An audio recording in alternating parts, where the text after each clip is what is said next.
Tudo bem, Vini? Tudo. E aí? A gente está aqui de novo agora para tratar de assunto aqui que é dor de cabeça para o pessoal, que muita gente que tem Xbox 360, que são os defeitos, e a gente quer fazer um catado dos defeitos mais frequentes de Xbox. E quando na apresentação eu falei todas as gerações, foram anos de modelos de Xbox que foram saindo, desde o primeiro modelo, então são gerações de equipamentos mesmo.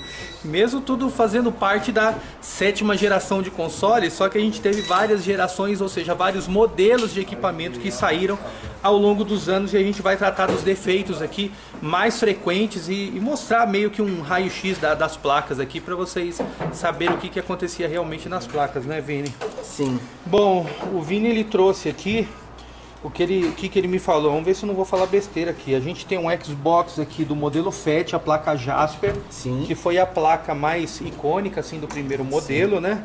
Aí a gente já tem aqui um modelo Slim, certo, Vini? A placa Trinity. A placa Trinity. Essa placa aqui, Que é a placa Corona. Corona. Essa. Do Super Slim, que também é o mesmo modelo de placa Corona, só que é a V7. Sei. E essa aqui é o último Super Slim, né? Isso, que é o modelo Winchester. Winchester, ok. E aí, Vini, o que a gente tem pra falar? Tô vendo que você vai pegar uma cola aí do nosso livro, é isso? Mostra esse livro pro pessoal aí. Isso aqui é só pro pessoal saber que isso aqui faz parte do material do nosso curso de assistência técnica de videogames da Game Tech Zone. É um livro de mais de 200 páginas. E ele é um material de apoio, inclusive, dos alunos do nosso curso presencial aqui. Vamos lá, Vini, vamos falar. Então, primeiro falando do Xbox Fat, logo quando lançou o Xbox, não é segredo para ninguém, né, que o Xbox já está até atrelado às famosas luzes vermelhas, que é um dos defeitos mais ocorrentes do aparelho. Então, até sobre elas especificamente que eu quero tratar, falando um pouco de cada um dos tipos de erros, né. Então, na maioria dos erros no Xbox Fat eram em grande maioria atrelados à GPU por conta do processo de fabricação da placa. Vamos mostrar a placa aqui, Vini. Aqui é a placa do Fat, essa daqui é a placa Jasper. Então, nessa placa do Fat, desde a primeira revisão dela, começou a ter vários problemas relacionados à fabricação dela, que incluíam tanto de má alocação, que criava oxidações, e até o fato dos dois processadores serem alocados no centro do aparelho, que é o lugar onde tem mais tensão superficial, porque se você olhar aqui, é o ponto que mais empena da placa quando ocorre a dilatação térmica. Se você até pensar como se fosse uma folha de papel, é o lugar que mais empena, ou seja, tem mais propensão a trincar a solda. Entendi. Né? Então é um dos pontos também, essa questão de estrutura da placa também, que ajudou a ter uma grande propensão desse defeito da GPU. Bom, quando dava defeito todo mundo já sabia, era as 3 RL piscando. Exatamente. Exato. Então, daí tinha uma porção de códigos. No FAT, esses códigos até eram um pouco relevantes para te nortear qual setor do aparelho, mas na grande maioria deles, todos eram uma má comunicação de algum componente com a GPU. Por exemplo, do Salt Bridge com a GPU, das memórias com a GPU, do chip HANA com a GPU, ou do processador com a GPU, ou até mesmo da kit de alimentação com a GPU. Então era tudo atrelado à GPU. E nesse ponto que era tão famoso, que tem vários mods, vários tutoriais na internet falando até de métodos que você usava secador, você travava os coolers do aparelho para tentar esquentar o aparelho e de certa forma dar uma sobrevida e refazer esse Tem aquele método de você pegar um cobertor, cobertorzinho também, embalar o seu Xbox com cobertor, ligar ele, esperar ele superaquecer e desligar por superaquecimento. Sim. Aí você deixava ele esfriar, quando você ligava ele estava funcionando. Exatamente. Bom, o que acontecia nisso, né, Vini? No final das contas, você forçava um superaquecimento nessa região, e a solda, alguma solda que tivesse meio trincada, ela meio que conseguia alcançar a fusão de novo e ressoldar sozinho. Com o próprio superaquecimento do console. O próprio superaquecimento, ele até esse ponto de alcançar a fusão não eram todas as soldas, que até porque para alcançar a fusão ele tem que chegar a no mínimo 232 graus Celsius, e é uma temperatura bem alta para só no superaquecimento. Mas alguns pontos específicos chegaram a uma temperatura que dava uma ligação e fazia o aparelho voltar. E tem casos de aparelhos que fez esse mod e ficou até hoje aí funcionando, né? Exato. Então, e nessa placa já houve algumas alterações, tanto de alimentação, que eles diminuíram um pouco a intensidade da alimentação que vinha para os processadores, e nisso reduziu bastante o clock, a frequência do aparelho, e fez com que eles trabalhassem com uma folga de potência, e isso esquentava menos, e isso ocasionou que o aparelho dava menos problema. Então essa placa Jasper foi uma das placas que realmente eles solucionaram esse defeito, mesmo não fazendo a reestruturação dos componentes, como havia dito, daquela questão da tensão superficial que ficava no meio, por conta dos processadores ficarem no meio. Legal. Depois veio a placa Trinity. Antes dela veio a placa Valhalla, mas ela é praticamente igual à Trinity, então não tem muita mudança. Então a gente vai falar mais da Trinity, que é a que teve mais números no mercado. Ok, vamos pegar aí, né? Então, essa placa Trinity, ela já é uma placa que vocês podem ver que houve toda uma reestruturação, além da unificação dos dois processadores em um único, né? Aqui eu tenho GPU e CPU. Também vocês viram que eles mudaram, eles analisaram e viram que realmente o processador estando no meio da placa ocorria esse problema. Então deslocaram ele, colocaram ele num canto mais periférico, né? Onde tem uma tensão menor, e também otimizaram alguns outros componentes, né? Usaram ainda algumas estruturas da placa do Jasper e tal, mas deram uma otimizada. A placa do Trinity, ela ocorre bastante um defeito de parar de ligar do nada, que é por conta de uns reguladores de tensão que ficam localizados aqui, que até essa especificamente é uma placa que já foi feita uma alteração, colocando uns reguladores alternativos para conseguir suprir essa falha e o aparelho voltar à vida, né? Porque queimava esses reguladores, daí a gente efetua a troca, e com essa troca o aparelho volta a ligar. Legal. Então nessa placa aqui já começou a mudar um pouco essa cara de tudo relacionado à GPU. Então, por exemplo, tem alguns códigos, o código 0020 já é relacionado a Saltbridge ou a HANA. O código 0022 já é uma coisa mais relacionada da NAND, do Saltbridge e, em último caso, a CPU, mas ficaria mais entre esses dois. Lembrando que esse código também, às vezes, por conta de um desbloqueio mal feito, alguma coisa do tipo, ele pode acontecer também de apresentar esse erro, né? Também começou a ocorrer falhas relacionadas a chip HANA, que queimava por conta do HDMI, descargas, né? E daí descarga elétrica que vinha pelo conector HDMI e danificava esse chip.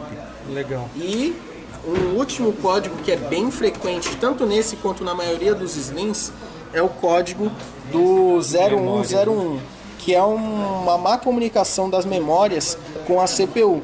E nesse caso, por incrível que pareça, na maioria das vezes, são as memórias que ocorrem essa solda fria.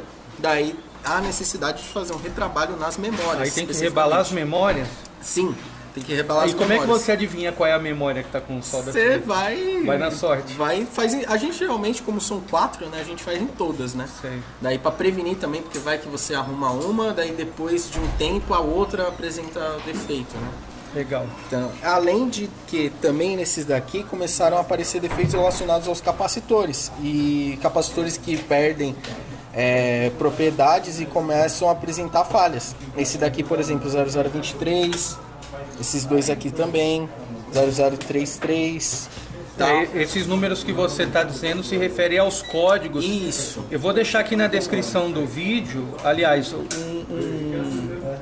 um link para um outro vídeo que a gente fez, Sim. né, Vini, mostrando como que faz para puxar o código do erro do Xbox quando ele dá, no caso do Slim, uma red light, é uma luz vermelha. No FAT aparece 3 RL e a partir do Slim aparece uma luz vermelha e você faz um procedimento para puxar o código do erro. Então, quando o Vinícius está falando 0020, 0022, 0001, tem a ver com o código de erro que a gente puxa. Sim.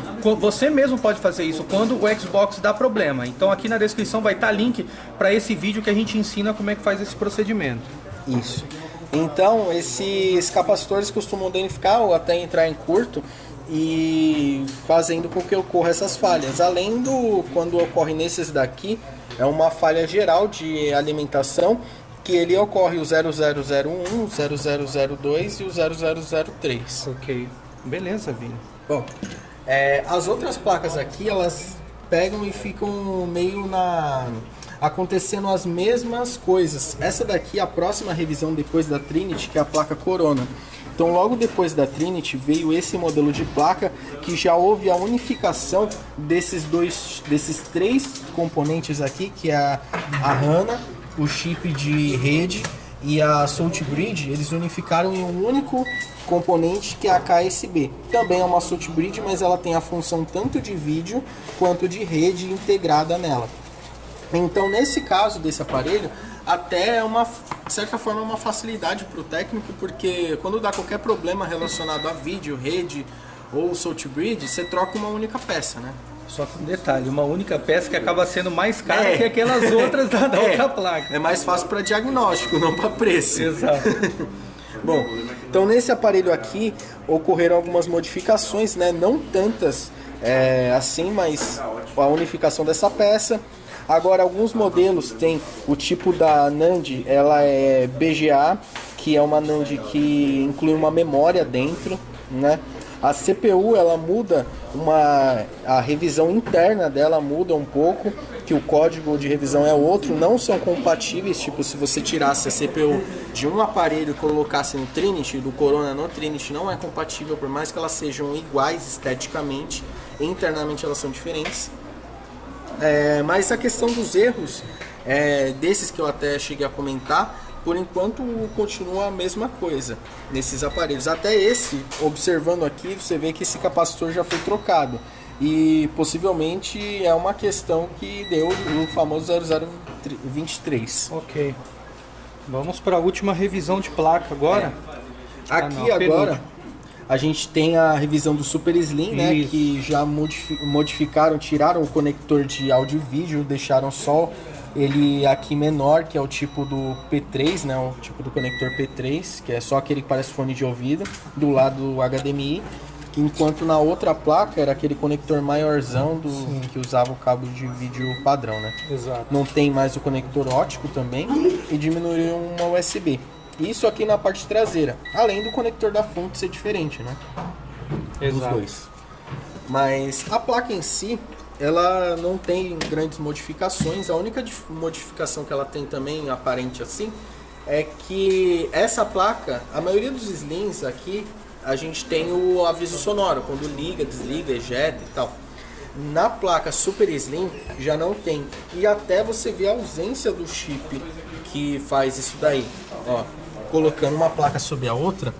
Aqui é a placa Corona e que tem o chip que faz que emite esse áudio. Esse chip é somente para emitir o áudio. E aqui está o buzzer que faz o áudio, que emite o áudio de fato. Aqui na placa do Super Slim já não tem o chip e o buzzer também não veio soldado, mas você vê que tem até os contornos dos dois, né? Será que dá para adaptar? Talvez. Então, essa placa aqui foi uma placa que já começou a dar uns defeitos relacionados aos tipos de memórias também. Em relação a desbloqueio também, houve um problema, porque para combater o desbloqueio, até que foi uma tática da Microsoft para combater um pouco o desbloqueio, lançar em diversas revisões de placa, modificando algumas estruturas e tal. Por exemplo, nessa daqui, você vê que tem um espaço vazio aqui, enquanto na primeira, na Trinity aqui, ó, a gente tem várias trilhas aqui saindo do processador.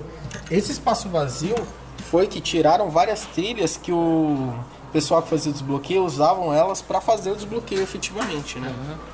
Então teve várias dessas modificações implicando em desbloqueio. Mas mesmo assim ainda havia métodos de desbloqueio nessa revisão de placa aqui do Super Slim. Legal. Até que veio a última revisão de placa, que é o Winchester, que já usa as memórias diferentes, né? Antes era só em alguns modelos que tinham esse tipo de memória Winbond. Agora as Winchester, a grande maioria usa esse tipo de memória Winbond. O processador deu uma diminuída e tiraram a tampa de ferro que tinha aqui em cima, que em alguns casos ocasionava um problema porque a pasta térmica que ficava entre a superfície do núcleo e essa tampa, ela ressecava, e como não dá para tirar, ficava meio difícil o acesso. Você tem que fazer um procedimento de cortar em Não volta dá para fora. fazer uma preventiva, por exemplo, naquele lá, né? Esse modelo. Até dá, mas você tem que fazer um corte em volta que já é meio arriscado a danificar o processador. Tem que ser feito por alguém com bastante experiência. Então já tem aqui o próprio núcleo do processador que entra em contato com o dissipador. Houve a otimização dos componentes aqui em cima de alimentação, ó, que em vez de serem esses daqui mais antigos, e aqui utilizavam 4, ó, aqui eu já utilizo 2, e a redução dos outros de cima também, ó, que aqui tem 2 pequenininhos, não sei se dá para enxergar aqui, que eles reduziram de tamanho, enquanto aqui eles eram bem grandes e tem a mesma função, esses componentes.